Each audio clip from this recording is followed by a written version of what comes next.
A very warm greeting to everyone. Today, in the session number 19, we'll be learning about exporting and international licensing. Basically, the modes of international modes of entering into the international business. Okay, this is one of my favorite chapter. Let us see modes of entering into international business because we have learned the reasons. We have seen the various factors that influences from the social factors to the political economic factors, and the latest in the last session we have learned about the technological factor. Okay, so let us learn about what are different ways if you're trying to go. We have seen the reasons, but if the reasons are there, how are you gonna go? How are you gonna go international? Which are the different ways? And which way is the best? What are the advantages? What are the disadvantages? We'll be learning in this chapters. Modes of entry into the international business. Company desiring to go international have many options, but the dilemma is like which to choose. The first, let us see what are the various, if you want to go for uh, you want to go international, what are the various advantages? You have ownership advantage. You have location advantages because some locations are good for production of some particular items. You have international advantages. Let us see what are the modes of entry to the international business.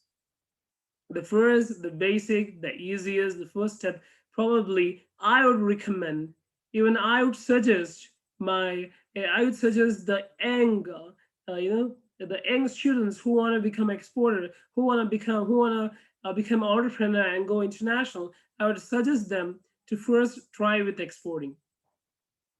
Exporting is the simplest way. It is the most simplest way of the international business because it's very easy and there is no risk involved in that. That is a basic step because it's just like selling. The way you sell in the domestic market, you sell in the international market. That's it. The only difference is that you're selling across the boundaries of the nation. Okay, it is that simple. At the same time, it can be complex, but still advantages. Let us see need for limited finance. See here, if you're going for exporting, if you want to export, the first very important thing is finance. If you are having less finance, it becomes very difficult for a company to survive. But a good news for all those budding entrepreneurs who want to go international and exporting, who are planning for exporting, you can go for you can easily go for exporting because there is a need of limited finance. Comparatively, a limited finance, comparatively lesser amount of money that you'll be requiring in order to go for in order to start exporting, and in that way you can go international. Then less risk. The risk is absolutely less. Okay, because there is no we have already learned in the last sessions there are so many kinds of in the political and the legal factors. We have seen confiscation, nationalization, domestication. There are no question of that. There is a less risk, and the risk is being reduced. Why? Because the government is coming with such a good programs and such a good planning and the strides in technology. Because of that, there is less risks. Motivation for exporting. This is very important. Why you should go for exporting, not any other? First of all, the government is paying a lot of attention. The government of India is paying a lot of attention, giving all the important, taking all the important measures, significant measures that can increase the exports. There are so many kinds of programs. There are so many kinds of subsidiaries. Are you getting tax holidays? You're getting tax reduction, deduction. There's so many training as well that is being given at free of cost by the government of India in order to motivate the entrepreneurs to take up exporting if they want to go international. Now let us see what are different modes of different modes of exporting. You have direct, indirect, and intercorporate transfer. In the direct exporting, what you do is you directly sell in the international market. You directly sell in the international market. If you are an importer, if you are an exporter, you're gonna export the products by yourself. Like if you're an organization, okay, your company directly sells in the international market. In the indirect exporting, it doesn't happen like that. Indirect exporting is much more simpler, is much more it's much more risk free. In the direct exporting, probably you'll be exporting to the importers, you'll be exporting to the retailers in the other country, you'll be exporting to the wholesalers of the other country, any other middleman or any other intermediary on the across the boundaries of the nation. Okay, but when I speak about indirect exporting, you're not exporting by yourself. You are selling, okay, you are taking the help of another intermediary, that can be a company. You give all the products to them, and they sell on your behalf. I mean, they export on your behalf. That is called as indirect exporting. It can be the it can be export houses. Okay, for example, the export houses, you give to the export houses sells them in the international market. What here happens in the indirect exporting, you need not to do any paperwork. Okay, you need not to spend that much amount what it is required by in the direct market. Direct exporting, no requirement of any kind of expenses relating to the marketing of your products in the international market. Nothing is required. That is called indirect exporting. And you have intra-corporate transfers. Then let us go to one more, a very interesting mode of entering into the international business, that is called in licensing. Okay, licensing. How many of you are there in the class knows to ride bike or car? I think so, most of you. If you want to ride a bike or car, what you require? No, not Aadhaar card. You'll be requiring your deal. That is driving license. That is license. Here, this is also a license, but it's a bit different license where it gives a right for a manufacturer for the which it gives the right for the organization in another country to use the intellectual property rights. See, the domestic manufacturer leases the right to use its intellectual property right, like technology, work methods, patent, copyrights, brand name, trademarks, etc. For example, a company A in India gives leases its right of use of intellectual property rights to a company in Canada, okay, to use its technology, work methods, patents, copyrights, brand name, and trademarks. That is called as licensing. That is international licensing. The best example for international licensing can we can call for the best example can be the Microsoft Office. See here, it's a company in America, the United States of America, but it has given its right. I mean, it has leased its right to use the intellectual property right, okay, to many businesses across the world. That is called international licensing, and we all know Microsoft. So a company in USA is being internationalized by the means of licensing. And in licensing, what happens, a licensor, I mean the person, an organization which gives the right, which leases the right, leases means which gives the right to another company in another country to use its intellectual property right, that it is called as a licensor. Licensor is nothing but any organization, okay, which leases the right to use its intellectual property right to another company in the other country. This is called as international licensor. And you have licensee. Licensee means It's like employee who works for an organization. Licensee is an organization who uses the intellectual property right. Okay, who uses the intellectual property right for a fee called royalty. For they have to pay a royalty for the licensee. Sorry, the licensor. The licensee has to pay the royalty for licensor. The licensor, I mean the domestic manufacturer who leases the right to use the intellectual property right has control over only the intellectual property rights, and they can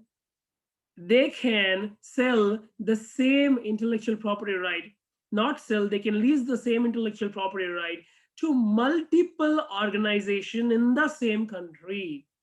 Okay, that is called international licensing. They do not have control over the licensee. Okay, like they will not be having complete control over licensee. Okay, the, how they are using the products and the brand name or the trademarks. Okay, on that the licensor will not be having a complete control, but yes, they'll be having a complete control on the intellectual property. You have basic issues in the international licensing. I mean, boundaries agreement, determination of loyalty, determination right, privileges and constraints. This is one of the basic boundaries of the agreement. There is always a clause in an agreement of licensing. What is the area within which this licensing agreements can work? Whether it is entire Canada or any state of Canada like Vancouver or Ottawa. Okay, uh, these different whether what actually which what to which extent or to what extent the physical extent the agreement covers which boundaries. Okay, this is called as this is what we say boundaries of the agreement. Then there are so many other perspectives to the boundaries of the agreement. There's so many factors, but we'll be learning the we'll be learning in the next class. Then determination of the royalty. This is one of a very sticky, very difficult, very complex issues in the international licensing. A licensor says some royalty, the licensee the licensor demand higher royalty, and the licensee wants to give a royalty. I mean, a royalty comparatively lesser than what is demanded by the licensor. So there is always the issues in determination of the royalty and determination of rights, privileges, and constraints when the licensing agreement ends. So what are the rights, privileges, and constraints that will be available? Also, when the licensing agreement is going on. Okay, when the licensing agreement is on, what are the rights, privileges, and constraints, to which extent those can be used? And dispute settlement mechanism. If there is a dispute between two organizations of different countries, it cannot use. I gave the example of India and Canada.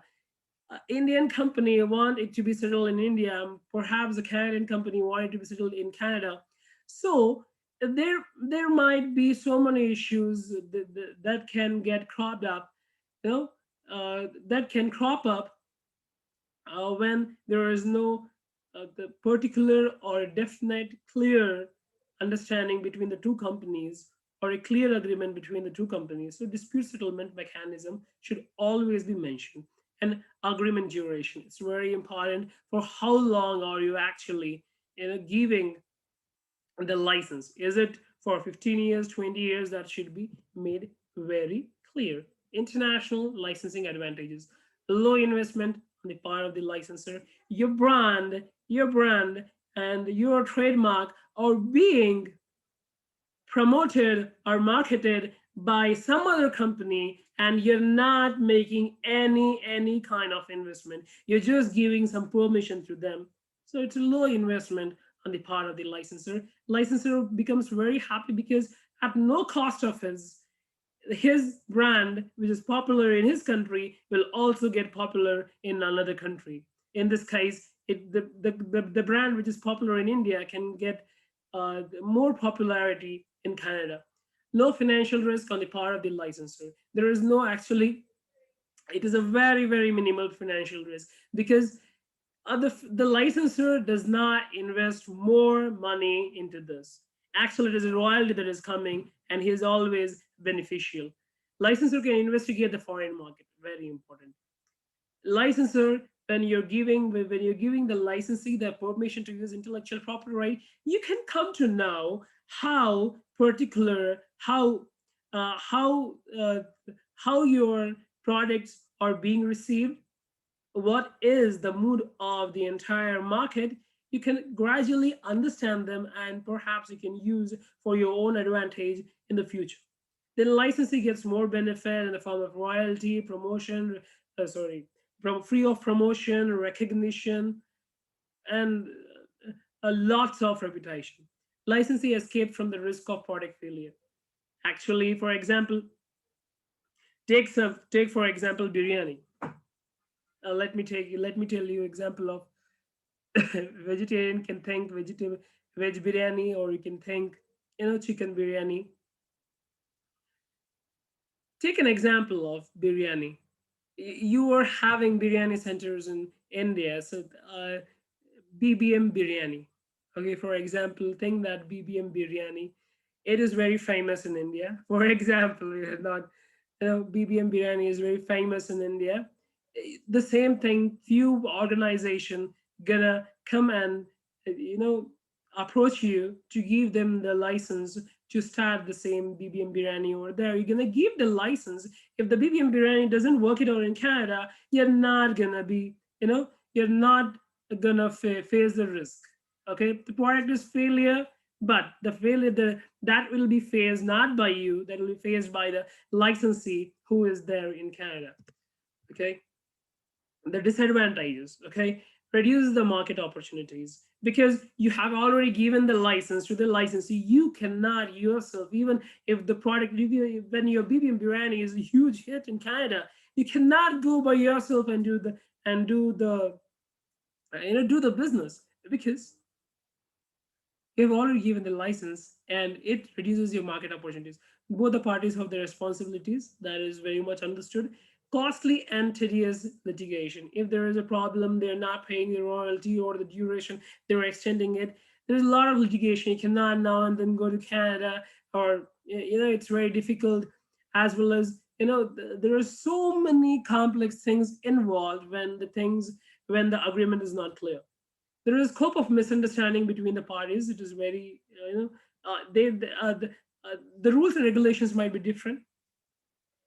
Okay, the agreements the agreement which you make with the other party. Okay, that might have different understanding for one under the different understandings. Okay, so that might increase the misunderstanding between the parties. Problem of leakage of trade secrets to the licensor.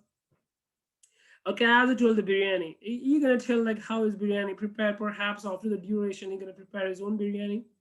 Okay, this happens. Okay, this is what the international licensing. Uh, we will see you in the next class. Thank you.